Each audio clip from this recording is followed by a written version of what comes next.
In the chaotic financial markets of the mid-20th century, investors were desperate for a reliable system to calculate and eliminate risk. That mathematical order arrived with Benjamin Graham, universally recognized as the father of value investing. His core philosophy was built on finding what he called cigar butt stocks, mediocre, often forgotten companies trading for less than their literal liquidation value. The goal was to secure guaranteed safety.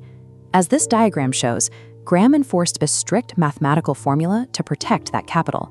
He demanded his followers hold between 10 and 30 stocks, rigidly capping any single investment at a maximum of 5% of their total portfolio.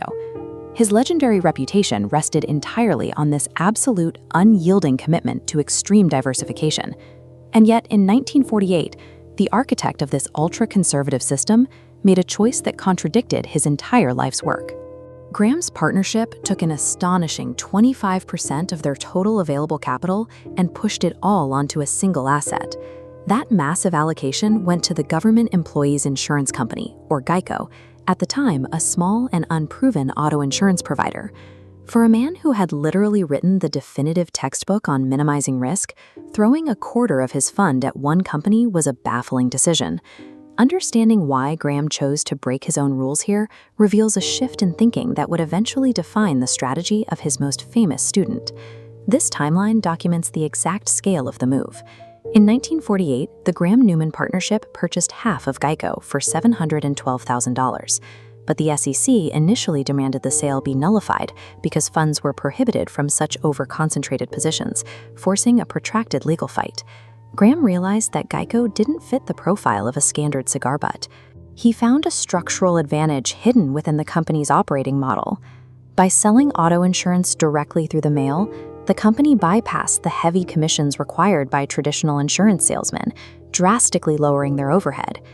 And by strictly targeting government workers and military officers, demographics statistically proven to file fewer claims, they kept their payout costs exceptionally low. This combination of low operating costs and a low-risk customer base formed an early economic moat, practically guaranteeing a long-term trajectory of compounding growth. By 1972, exactly 24 years after the initial purchase, the long-term results of that structural advantage became fully apparent. While a standard 5% capped position would plot a slow, steady incline, Graham's original stake breaks the scale, exploding into a $400 million valuation. Isolated, this 562-fold multiplier demonstrates the immense power of concentrating capital into a single high-growth asset. The text on this historical document confirms a striking result. This single rule-breaking exception generated more wealth than the rest of Graham's career investments combined. His strict mathematical formulas successfully protected him from catastrophic failure, but abandoning those formulas is what actually secured his fortune. Graham's most promising student was watching this mechanical paradox unfold firsthand. In 1950, a young Warren Buffett traveled to Washington, learned the insurance business, and purchased a stake in GEICO, only to sell it a year later for a modest short-term profit. By treating it as a standard value trade meant to be quickly flipped, Buffett missed out on a potential $1.3 million windfall over the following decades. Watching the stock's meteoric, compounding rise from the sidelines forced him to critically re-examine the limitations of his mentor's risk-averse framework. Buffett realized that while rigid diversification is highly effective for playing defense, building generational wealth requires holding on to an enduring, compounding asset. This side-by-side comparison captures the philosophical shift.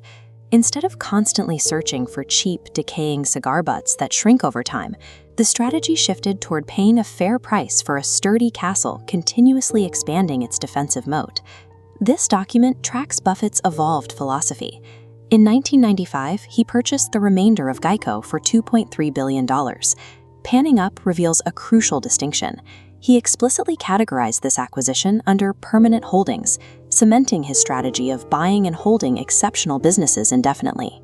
Under Berkshire Hathaway, the insurance provider functioned as a relentless cash flow engine, constantly feeding new capital back into Buffett's growing empire. Graham's paradoxical trade became the evolutionary link that helped Buffett transition from a defensive investor to the builder of one of the largest capital pools in history.